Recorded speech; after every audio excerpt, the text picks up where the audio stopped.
Hello दोस्तों, नमस्कार। स्वागत है हमारे यूट्यूब चैनल एनआर करण जीके क्लासेज में। दोस्तों, मैं प्रजापति सर। जैसा कि आपको पता है दोस्तों, रेलवे में ही मैं जबलपुर जोन के कोटा डिवीजन में कार्य कर रहा हूं। दोस्तों, रेलवे कर्मचारियों को बड़ा झटका दिया है। ट्रांसफ़र के नियम बदल दिए गए हैं। ऑफिशियल सर्कुलर जारी किया है रेलवे ने। और इंटर रेलवे और इंटर डिवीजन ट्रांसफ़र के नए रूल क्या हैं, ऑन रिक्वेस्ट ट्रांसफ़र के नए रूल क्या हैं। दोस्तों, मैं एक लेटर बताने वाला हूं। ये लेटर 10 तारीख को जारी किया गया है। इस लेटर की पीडीएफ आपको टेलीग्राम चैनल के लिंक पर मिल जाएगी। इसके अलावा दोस्तों, आपको पर्सनल भी मैं जो भी चाहेगा उसको पीडीएफ सेंड कर दूंगा। दोस्तों, वीडियो को ज़्यादा से ज़्यादा लाइक करें, चैनल को सब्सक्राइब करें और वीडियो को ज़्यादा से ज़्यादा शेयर करें। दोस्तों, ये देखिए जो लेटर अभी जारी हुआ है, ये लेटर निकला है दोस्तों 10 मार्च 2022 को। 10 मार्च 2022 को ये लेटर निकला है। यहाँ लिखा है दोस्तों, the general manager all zonal railway, सभी ऑल जोनल रेलवे के जो मैनेजर हैं उनको भेज दिया गया है production unit as per standard list. Subject में देखिए दोस्तों, कंप्रेसिव ट्रांसफर पॉलिसी एलिजिबिलिटी सब service condition for the non, जो अराजपत्रित जो कर्मचारी हैं उनके लिए दोस्तों inter railway request transfer non या बोलेंगे दोस्तों अराजपत्रित जो कर्मचारी हैं उनके लिए दोस्तों ये लेटर निकला है। लेटर में देखिए दोस्तों क्या क्या पॉइंट लिखे हुए हैं। Attends invite to para number इतने बोर्ड लेटर है दोस्तों। ये लेटर नंबर है और डेट निकला था दोस्तों 31/8/2015 को। मैं ये लेटर भी आपको मिल जाएगा। लेटर में नीचे बता दूंगा कि ये लेटर कौन सा लेटर था। On subject referred to above in it was stand the case of the non graduate railway employees no inter railway transfer request will be considered till complaint of 5 years of joining railway. दोस्तों, इससे पहले जो ये letter निकला था, ये letter की date है दोस्तों 31/8/2015। इसमें कहा गया था कि इसमें उल्लेख किया गया था कि जो अराजपत्र रेल कर्मचारी हैं उनके मामले में रेलवे में जो कार्य कर रहे हैं वो 5 साल, जिनका 5 साल पूरा होने के बाद ही वो स्थानांतरण के लिए अपने डॉक्यूमेंट लगा सकते हैं, एप्लीकेशन लगा सकते हैं। अंतर रेलवे स्थानांतरण अनुरोधों पर विचार किया जाएगा जब कर्मचारी को 5 साल हो जाते हैं। दूसरे पॉइंट में देखिए दोस्तों, दूसरे पॉइंट में क्या कहा गया है। दूसरे पॉइंट में देखिए दोस्तों, reference have been received from zonal railway that the find difficulties to relieve of the employees of the transfer of sensibility long period of 4 to relievers of man important से।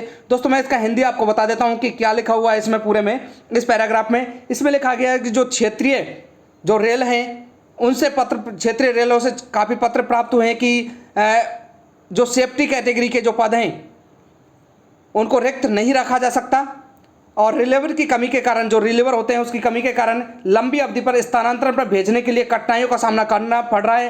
हालांकि जो रेलवे में कर्मचारी हैं, rail क्षेत्र railway द्वारा रिक्त विज्ञापनों के तहत सोच समझकर ही आवेदन करते हैं कि जिस छात्र को, जिस कर्मचारी को किस जोन में कार्य करना है वो जॉब से पहले सोच समझकर आवेदन करता है कि मुझे एनसीआर में करना है, सीआर में करना है। इस प्रकार से वो अपना आवेदन करते हैं जहां उनकी नियुक्ति की जाती है।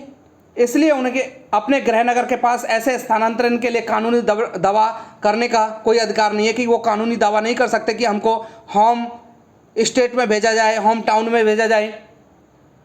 इन पर केवल कठिन परिस्थितियों पर या विशेष जो मामले हैं उन पर सहानुभूति के आधार पर ही विचार किया जा सकता है। और जो नवनियुक्त कर्मचारी होते हैं वो बड़ी संख्या में स्थानांतरण अनुरोधों और रेलवे द्वारा उनके रिलीव करने के कारण प्रशिक्षित जनशक्ति की कमी होने के कारण सुचारू रूप से चलाने पर प्रतिकूल प्रभाव पड़ रहा है। जो नए नए कर्मचारी लगते हैं वो जाते ही 1-2 महीने में ही अपने ट्रांसफ़र के लिए सोचने लग जाते हैं। किसी ने जैसे एनसीआर का लगाया है, उसको सीआर में जाना है, ये सीआर वाले को एनसीआर में आना है, तो जाते ही वो अपना जैसे ही ज्वाइनिंग हुई और ट्रांसफ़र लगाना शुरू कर देते हैं। तो ट्रांसफ़र किस प्रकार से होते हैं दोस्तों, इसमें स्पष्ट लिखा हुआ है कि जो सेफ्टी कैटेगरी के पद हैं और जो भी एम्प्लॉई हैं वो अपने स्वेच्छा से आवेदन करता है, तो कोई भी दावा नहीं कर सकता कि ट्रांसफ़र उसका ज़रूर से किया जाए। तीसरे पॉइंट में जो मेन पॉइंट है दोस्तों, ये मेन पॉइंट है कि इसमें क्या रूल चेंज किए गए हैं। यहाँ पर देखिए, the matter has according be consider by board, CRB और CEO and in partial modification of board letter cited above it has now been decided the minimum service period should be enhanced for IRRT for from 5 year to 10 year. However, the categories of this staff for which such would be applicable may be decided the general manager in. इसका दोस्तों लिखा हुआ है कि इस मामले पर board के जो CRB हैं और CEO हैं द्वारा विचार किया गया है कि बोर्ड के जो पत्र संख्या था दोस्तों ये 31/8 का था, उसमें था कि 5 साल जॉब होने चाहिए, ऑन रिक्वेस्ट के लिए 5 साल जॉब होना चाहिए, उसके बाद ये आप आवेदन कर सकते हैं। लेकिन दोस्तों अभी निश्चय किया गया है कि जो अंतर रेलवे ट्रांसफ़र हैं, जो अपने स्वयं के अनुरोध पर जो ट्रांसफ़र हैं ऑन रिक्वेस्ट, उनकी न्यूनतम सेवा 5 साल से बढ़ाकर 10 साल कर दी गई है। बहुत ही बड़ा झटका दिया है दोस्तों रेलवे कर्मचारियों के लिए। जिन कोटियों के कर्मचारियों के लिए अवधि बढ़ाई जानी है, उसके लिए दोस्तों यूनियन के जो नेता हैं उनसे परामर्श करके और जो क्षेत्रीय यूनियन के जो CRB हैं, CO हैं, उनसे दोस्तों बात करके किन किन कोटियों के लिए दोस्तों ये 10 साल की जाएगी ये निर्धारित किया जाएगा। लेकिन दोस्तों अभी आप मानिए कि 5 साल से बढ़ाकर ऑन रिक्वेस्ट को 5 साल से बढ़ाकर 10 साल कर दिया गया है, तो आप रेलवे कर्मचारियों के लिए एक बड़ा झटका दिया है दोस्तों। अब यहाँ पर मैं बताने वाला हूँ कि दोस्तों ट्रांसफ़र किन किन बेस पे होता है और कैसे कैसे ट्रांसफ़र होते हैं। देखिए दोस्तों, rule for transfer in railways, railway में जो रूल हैं ट्रांसफ़र के वो रूल क्या हैं। On request transfer, on request transfer में दोस्तों 2 प्रकार से होता है, इंटर रेलवे ट्रांसफ़र और इंटर डिवीजन ट्रांसफ़र। दूसरा होता है दोस्तों म्यूचुअल ट्रांसफ़र और तीसरा जो ट्रांसफ़र है वो स्पोर्ट्स ग्राउंड ट्रांसफ़र है। 3 प्रकार से ट्रांसफ़र हो जाते हैं दोस्तों। 3 प्रकार से जो ट्रांसफ़र है वो आपको कैसे कैसे होंगे ये मैं आपको बताता हूं। ये देखिए दोस्तों, सबसे पहले ऑन रिक्वेस्ट ट्रांसफ़र की बात करते हैं। ऑन रिक्वेस्ट ट्रांसफ़र में दोस्तों 2 प्रकार से ट्रांसफ़र होता है, इंटर रेलवे ट्रांसफ़र और inter division transfer. Inter division transfer के लिए दोस्तों जस्ट पहले 5 साल के लिए 5 साल जॉब होना जरूरी था, लेकिन दोस्तों अभी बढ़ाकर 10 साल कर दिया गया है, 10 साल इसको कर दिया गया है इंटर रेलवे ट्रांसफ़र। अगर हम इंटर डिवीजन ट्रांसफ़र की बात करें तो दोस्तों इसमें कोई भी समय सीमा नहीं है कि इतने साल जॉब होना चाहिए, इतने महीने जॉब होना चाहिए। आपका जैसे ही PF नंबर आ जाता है आप इंटर डिवीजन ट्रांसफ़र लगा सकते हैं। ऑन रिक्वेस्ट में दोस्तों ये 2 टाइप हो गए हैं, इंटर रेलवे ट्रांसफ़र, इसमें आप देखिए दोस्तों 5 साल था पहले, अभी इसको 10 साल कर दिया गया है। इंटर डिवीजन ट्रांसफ़र में कोई भी समय सीमा का पाबंद नहीं है। दूसरे ट्रांसफ़र की बात करें दोस्तों, म्यूचुअल ट्रांसफ़र। दूसरा जो ट्रांसफ़र है दोस्तों म्यूचुअल ट्रांसफ़र, आपको पता है कि किस प्रकार से म्यूचुअल ट्रांसफ़र होते हैं। म्यूचुअल ट्रांसफ़र में कोई भी समय सीमा नहीं है दोस्तों कि यहाँ पर 10 साल की ही समय सीमा होगी या 1 साल की समय सीमा होगी, कोई भी समय सीमा नहीं है। लेकिन दोस्तों यहाँ पर कुछ कंडीशन है कि म्यूचुअल ट्रांसफ़र किस प्रकार से होगा कि कोई बंदा CR से आने वाला है और NCR में जाएगा, NCR का बंदा CR में जाएगा। इस प्रकार से दोस्तों CR वाला NCR में और NCR वाला CR में 2 बंदे आपस में म्यूचुअल ट्रांसफ़र करेंगे। लेकिन दोस्तों कुछ कंडीशन होंगी। कंडीशन क्या क्या है दोस्तों कि सेम कैडर और सेम ग्रेड पे होना चाहिए। पहली जो कंडीशन है कि सेम कैडर और सेम ग्रेड पे होने चाहिए, कि सेम ग्रेडर जैसे कोई टेक्नीशियन है वो टेक्नीशियन के साथ ही मैचुअल लगा पाएगा, ये नहीं कि ALP के साथ मैचुअल लगा दें। ग्रेड पे भी सेम होनी चाहिए दोस्तों। इसके अलावा दूसरा जो पॉइंट की बात करें कि लोअर ग्रेड पे में ही कोई बंदा जाएगा।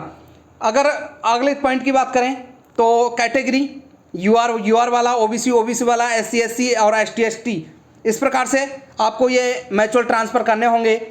तीसरे ट्रांसफ़र की बात करें दोस्तों, तीसरे ट्रांसफ़र की बात करते हैं, ये स्पोर्ट्स ग्राउंड ट्रांसफ़र होता है।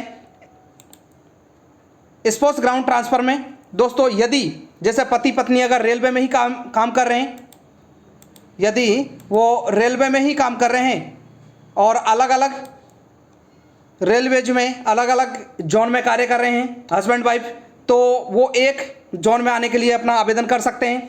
इसके अलावा दोस्तों यदि पति रेलवे में कार्य कर रहा है, अगर उसकी पत्नी किसी गवर्नमेंट जॉब में कार्य कर रही है तो भी इस ग्राउंड पर आपका ट्रांसफ़र हो सकता है। इसके अलावा दोस्तों सेमी गवर्नमेंट में भी ट्रांसफ़र हो सकता है कि एक रेलवेज में कार्य कर रहा है, एक सेमी गवर्नमेंट के अंडर काम कर रहा है, तो भी आपका ट्रांसफ़र हो सकता है। तो दोस्तों इस प्रकार से ये ट्रांसफ़र 3 प्रकार से मैंने ट्रांसफ़र बता दिए दोस्तों। इस लेटर की PDF आपको मिल जाएगी। उसमें लेटर जो 31/8/2015 का जो 5 साल वाला लेटर था वो भी आपको मिल जाएगा, और जो अभी का लेटर है जो 10 तारीख को किया गया है, 10/3/2022 को जारी किया गया है, वो लेटर की भी PDF आपको मिल जाएगी। टेलीग्राम चैनल पर आप जा सकते हैं, Telegram channel NR current GK classes के नाम से सर्च कर लो, या फिर दोस्तों नेत्राम प्रजापति सर्च कर लेना, आपको मिल जाएगा। इसके अलावा दोस्तों आपको वीडियो को लाइक कर दें, शेयर कर दें और चैनल को ज़्यादा से ज़्यादा सब्सक्राइब कर दें। सभी के लिए धन्यवाद।